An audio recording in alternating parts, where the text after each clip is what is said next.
It certainly looked like you were on top of your game. We take you through some of your handiwork through the night and leading into an amazing sequence at the end. Yeah, it was, last 10 minutes they came pretty hard. But I was seeing the puck pretty well today, and, I played the way I want to play. And guys were really good boxing them out in front. They still had a couple rebounds there, but we did a great job. And I was really lucky there. That's lucky, huh?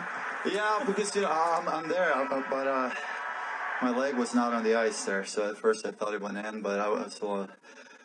if I could have had more luck on the first goal, so maybe got back there. But yet again, no Stahl, no Sauer, no Eminger now, and it seems like no problem.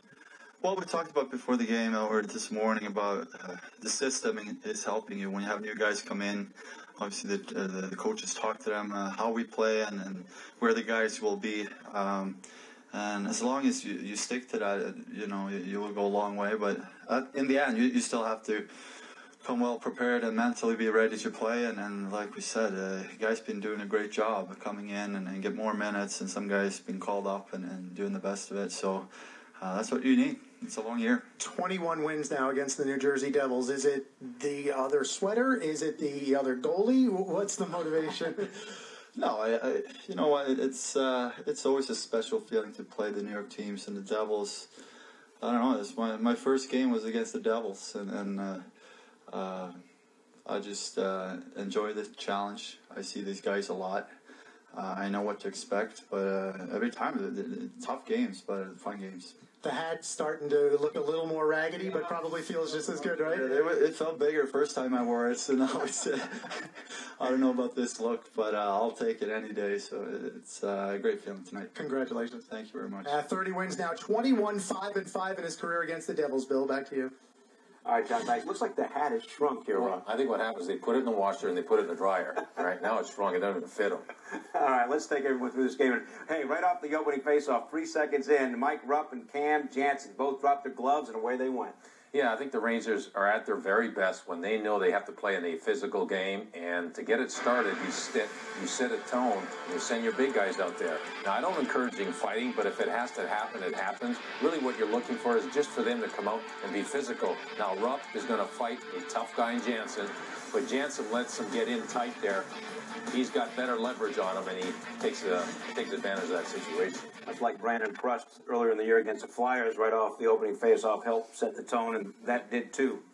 Devils ended up, though, getting on the board first. Travis Zajac, third game of the year, was out up until just recently with a torn Achilles tendon. Scored his first of the year and put the Devils up wrong by the count of 1-0. Yeah, the game started. It was a lot of back and forth, and both teams were trying to force the other team to make a mistake. Unfortunately for the Rangers, they made that mistake on a face-off, and that's one thing they've been trying to correct. And Zajac wins the face-off, and he ends up going to the net, falls the puck right there, and he tips it in. He doesn't give up on the play. Right there wins the face-off, and this is what you're told to do. Go to the net no matter what. And there's the rebound. Puts it in. So the Devils go up by the kind of 1-0 face-off. So overall, better for the Rangers, but it hurt them there. Yeah, again, when you're told to get into a face-off situation, if you're going to lose it at your feet. Don't lose it cleanly where the other team gets possession.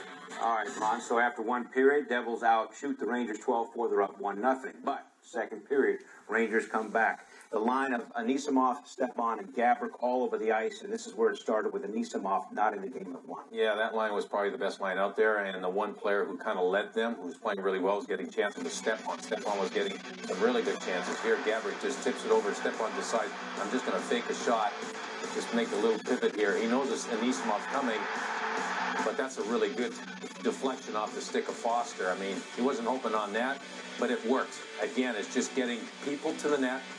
And when you create situations like that, you're going to get chances go your way. And sure enough, right there, he just puts it away. So Anisimov with the goal. It's 1-1 after 2. And then in the third period, the Rangers take the 2-1 lead. The goal from Marian Gabrick, his 600th point in the NHL. And it turned out to be the game-winning goal. Yeah, Gabrick is feeling very comfortable with himself right now. He's feeling very comfortable with his play. So he gets in situations where he's creating opportunities for himself. Right here, he's going to go to the net like all good players do. Now, the whole play was set up by Anisimov. Anisimov controls the puck nicely.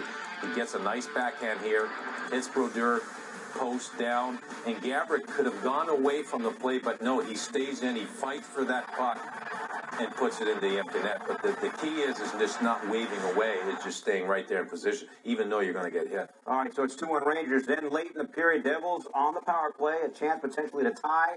But as has been the case a lot of times for New Jersey, when they've been on the power play, the other team scores. For the 10th time, the Devils give up a shorthanded goal from the other team.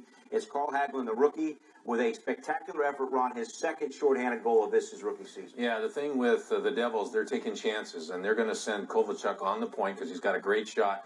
And when that puck comes along the boards, it comes firing around, but here they're going to get some good chances, though. Lundqvist had to be really good. Again, we got to talk about Lundqvist, how great he was today, and see how quick he was to get back to the post. Now, it goes through the legs, but the thing is, he got back there. And here's a wraparound. And there's Kovalchuk taking that chance. Hagelin, with his speed, goes to that. I'm telling him, shoot, shoot, shoot. Sure enough, he shoots.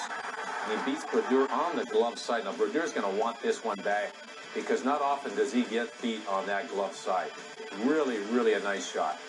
All right, so Marian Gaborik then adds an empty netter. Hagelin a little shaky there on the celebration, but doesn't make any difference. Gaborik with the empty netter. The Rangers go on to win 4-1. So for Gaborik, the 2 goals, he's got 4 goals in his last 2 games.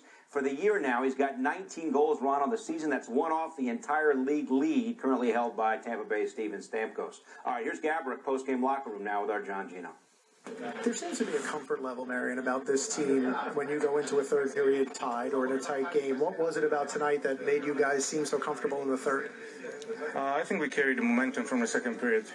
First period they got more of a chances. They outshot us, and we talked about we have to throw some pucks on him, on Brodeur, and bad angle shots. That's how we got a couple goals, and carried momentum from second period to third, and Hank was a big piece. Way back in training camp, you talked about the determination you came to this camp and to this season with. Is that carrying forward? Are we seeing the level of determination and seriousness that you brought to this season? Yeah. Individually, I feel pretty good out there.